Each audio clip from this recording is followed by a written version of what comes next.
Defense has never been better. Some could argue that, but that doesn't mean everybody got the memo, Jalen. Your expertise comes from your experience. And since I was present when Kobe Bryant scored the second highest... Just present? ...outfit.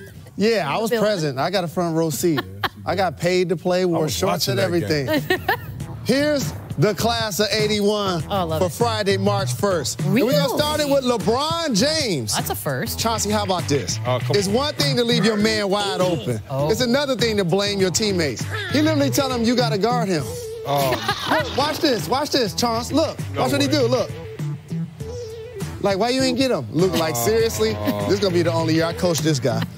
The Celtics, maybe Kyrie was right. The young fellas are not giving effort. Ooh, wow. One thing the OG Al Horford get blown by, look at Tatum, cement shoes. Look at Jalen Brown. Nobody moved. That is a former dunk champ. I mean, maybe that was a business decision. Maybe so.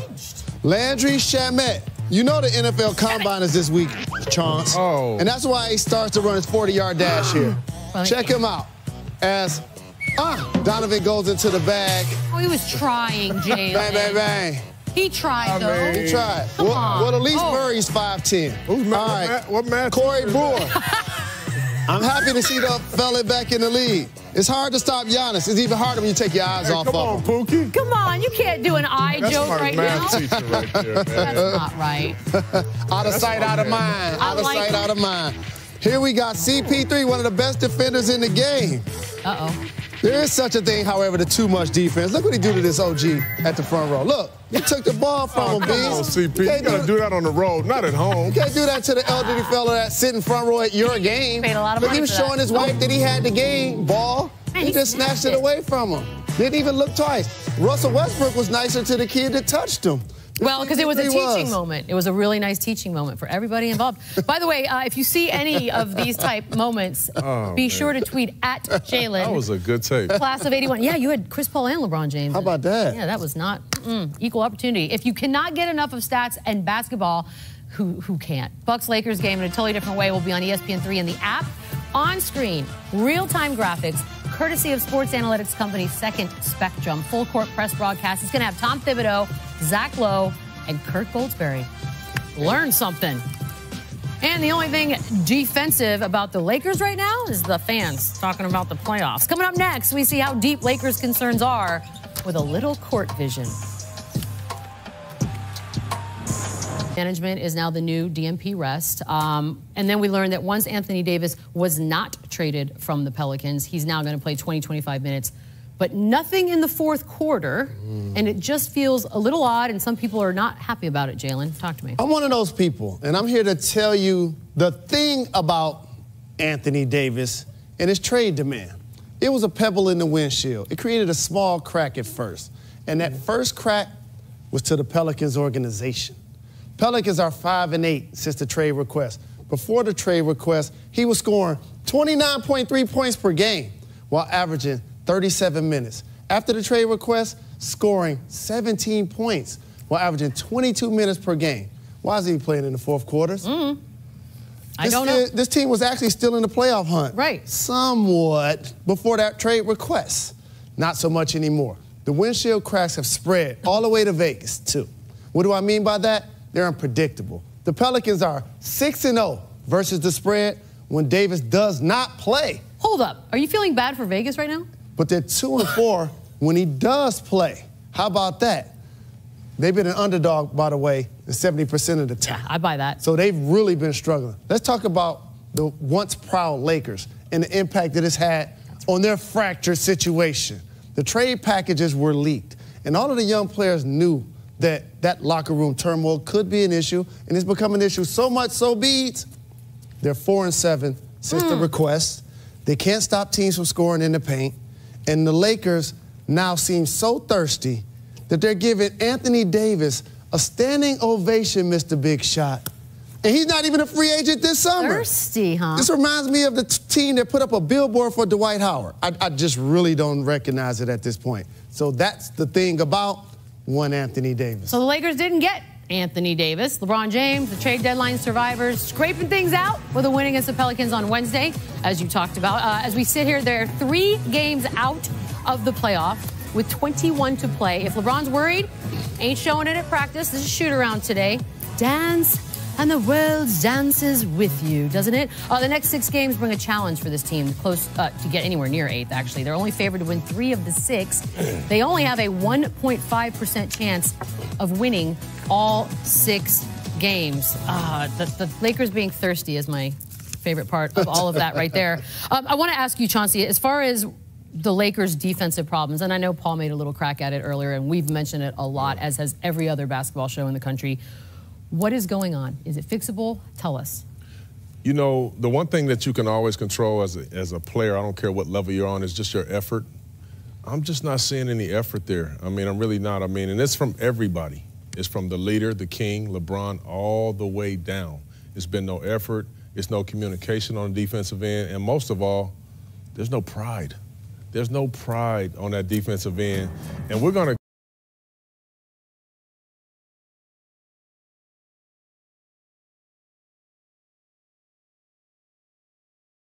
you see 2 guys rotate to the corner 3-point shooter. Wow. Now, 2 guys are going to rotate, but guess what? 2 other guys are going to run away from Joakim Noah, who's going to dunk this basketball. Joakim's my man, but he's as old as us. You can't have that. Now, look at this. Rondo gets a layup. Now, Jalen, you played in the league. Oh, Only my time goodness. you backpedal like this is when you had a hezzy jump shot. Right. You backpedal for defense. There's 4 guys backpedaling after a made basket at home, and they give up a Fareed dunk, and they were losing the game. Now, look at McGee. He's saying, "Yeah, I got you. This is the first play of the game. Oh dear. Look where his man is at. These could have all been on the 81 tape. I mean, honestly. Now, look at LeBron. Watch his effort right here. Now, he turns it over. He's still not in the play yet. The other 3 guys, there's been really no communication, with the exception of JaVale McGee, who's pointing, saying, "Look, somebody stop my man." Jalen, you started playing basketball at maybe 7, 8 years old. You learned how to stop the ball first. LeBron misses a layup right here. Now, Kyrie is further back than LeBron. Watch how this play ends up, Jalen. LeBron at least wiped his chest. First of all, LeBron's not even in the picture yet. Putting the onus and the pressure on KCP to have to decide. Do I go run to Kyrie? Oh, but I forgot. There's a guy behind me in Jaylen Brown. This is just, you know, yes, it's maybe fixable, but it has to start with some effort. Look at all of these NBA ranks right here. 30th, opponents' points per game. 29th, point differential. 30th of points for the opponent's 3-point shots, and 28th for those are ugly transition baskets. Okay, look. That's just crazy. So LeBron James has obviously earned equity. He is arguably one of the best players have ever played the game. But at some point, you got to be really, really honest about how this season is going to end up playing out. How much of it is the team? How much of it is LeBron? Well, listen, a lot of it's both. But to me, LeBron is the leader. There needs to be some more buy-in, a little more buy-in, a little more, you know, action from LeBron on the defensive end. Because at the end of the day, listen, if we look at all of LeBron's runs and to the finals, he never played with a lot of young guys. He just didn't. He played with a lot of veterans. They built the team, veterans around him, and specialty players. Some guys are defensive specialists, some guys are jump shooters. Right. Well, this is totally different for LeBron. And he's having to carry a heavy load here. However, it is what it is. To whom much is given, much is required. And that's just what it is. Luke Walton to the rescue, because he's decided, instead of starting JaVale McGee or even Tyson Chandler, I'm just going to start my 3 best players up front, LeBron James, Kyle Kuzma, and Ingram, and we're going to try to outscore teams. We're going to play at a windshield wiper pace. The floor is going to be spread, more wide open, try to create some mismatches offensively. Now, when they go against teams who have bigs that can really score, that's going to be another issue because they've given up a lot of points in the paint. But that's what they've decided to do, and it worked in the previous game. It's got to be hard, though. As we get older, to relate to the young ones, it's going to be more difficult. I mean, that's what I would think. Let's check out who is playing with confidence. Brought to you by Toyota. A man who doesn't lack any. Damian Lillard, one of the best pick-and-roll players in the league. Only Kemba and Harden generate more points in pick-and-roll situations. Double barrel action. We don't just have to guard other teams have to guard us. James says, give me that. CJ raising a triple. Yes! I think we just had the mentality that we got winners. Kyle Lowry from deep. Damian we've been able to accomplish as a group is working for us. I'm rare. For a really long time, Albert Einstein was credited for defining insanity as doing the same thing over and over again and expecting a different result. He actually never said it. I know, it's weird. Now, do you throw away all those inspirational posters, T-shirts, coffee mugs, or keep them knowing they don't actually make you any better? 29 NBA franchises face the similar choice every season. Keep what wins or make room for a championship run. Not an exact science, but I do wonder what Big Al would say about the Trailblazers and Raptors. I know what I would. The Trailblazers and Raptors have been two of the more successful franchises in the league. In the first 82 games, that is. Over the last 2 seasons, both teams were built around 2 stars, fueled by great fans, positive regular seasons, and subsequent postseason disappointments. But new season, new approach, right? Portland's second straight first-round sweep out of the playoffs resulted in very little. Their all-star backcourt of Damian Lillard and C.J. McCollum are intact. Terry Stotts remains at the helm and working with a very similar, if improved, cast in the front court. Wash, rinse, repeat. Of course, even if the Trailblazers could get past the first round, it might come down to physics, the unstoppable force called the Warriors. For the Raptors, it was the immovable object known as LeBron, whose Cavaliers swept away Toronto's last 2 playoff runs in the second round. When James did move out west, the Raptors seized the day, trading Kyle Lowry's BFF DeMar DeRozan for Kawhi Leonard. But Toronto's risk requires an immediate reward. Kawhi is eligible to leave town on July 1st, and with only 1 more year left on Kyle Lowry's deal, if not now, it might be a while up north. So Portland stayed the course, and Toronto went for the fences. Yet, here we are again, 2019, and the Blazers are 5th in offense in the league, while the Raptors are right behind at 6th. The Raptors, 5th in net rating, Blazers, 8th. And in terms of true shooting percentage, Toronto 6th, Portland 11th. So here we go again. 2 stars, fans still going nuts, top teams in their conferences, and headed for the postseason. Will it lead to a different result, or just more torturous insanity? So according to ESPN's Basketball Power Index, also your brains, the odds favor the Raptors in the top-heavy East to make a deep run over the Blazers in the West. In fact, Raptors have the 3rd best odds in the league. They're also the subjects for the latest installment of This or That. Here they come, yo. Here they come. Here they come, yo. Here they come. Here they come. This or that. Here they come. This or that. This or that. This or that. This or that. This or that. This or that. You could get with this, or you could get with that. You could get with this, or you could get with that. You could get with this, or you could get with that. I think you get with this. This is kind of that. You could get with this, or you could get with that. You could get with this, or you could get with that. You could get with this, or you could get with that. I think you get with this, because this is where it's at. I figure, why don't we break down these 2 teams to just binary situations? So we're going to start this, Chauncey, and you're going to kick it off. Who would you take in a 7-game series, the Blazers or the Raptors? The Raptors. I would take in a 7-game series, yes. I just think they're a better basketball team. Okay. I'll take the Raptors as well, based on the 2 teams' regular season records, meaning they'll also have home court advantage. If this was a 1 through 16 seeding, and these Western Conference team is playing against the one in the East. And you think the Kawhi Leonard, the difference. Okay, that's fine. More entertaining to watch, Jalen, you first. Blazers or Raptors? More entertaining to watch? The Blazers. Okay. The Raptors are a working man's team. You know, they do all of the dirty work. They give up a good shot to get a great shot. I've seen Dame and CJ both score 40 points in less than 30 minutes in the game.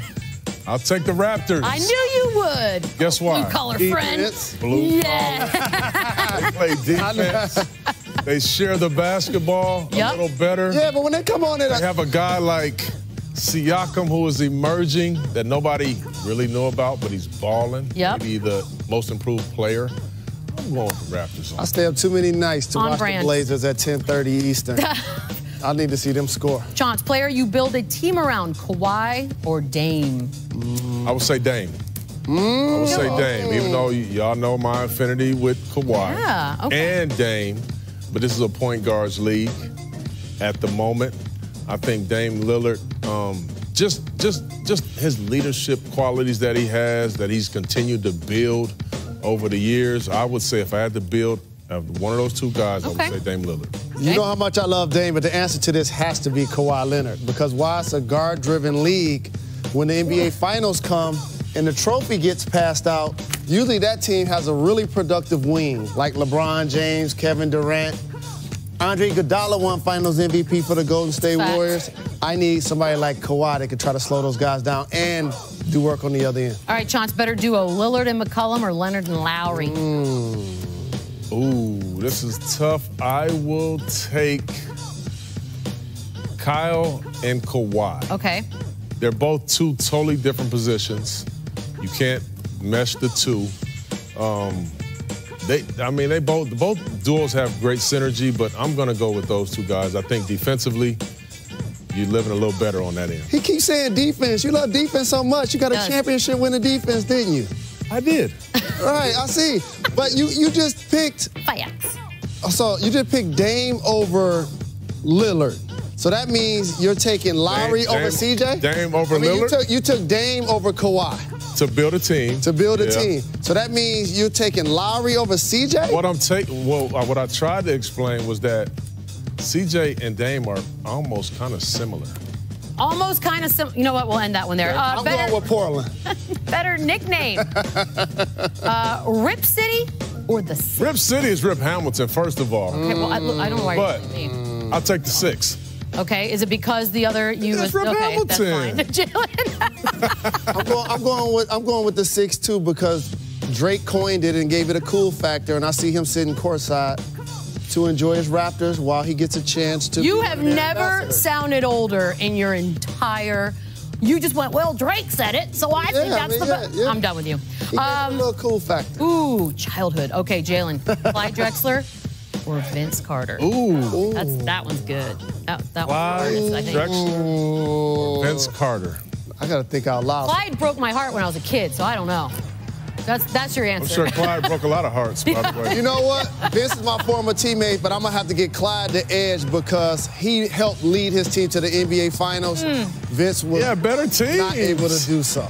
He had Terry Porter to play with the whole time, and then the Dream, but I'm going with this guy right here, Vince Carter. Sergeant Vincent Lamar Carter. Even though it is close. I mean, Clyde really was close. a bad boy, but Clyde couldn't even put his blinker on with his left hand. Oh, he went right every single time. No. He couldn't reach for the toilet paper with his left hand. Man. Ooh, that's a visual. Thank you. Hey, Clyde, I love you, Clyde.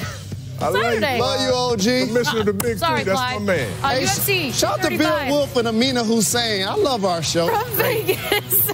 You got a couple of co-main events, pay-per-view. ESPN Deportes. We'll have prelims starting at 8 Eastern, 5 Pacific. You can order it. Go to ESPN.com/UFC235. Tonight's Rising Star brought to you by Mountain Dew Ice. Oh, yes. Pascal Siakam rising. There he is. Increased his scoring average by 9 points. Hello, from last year.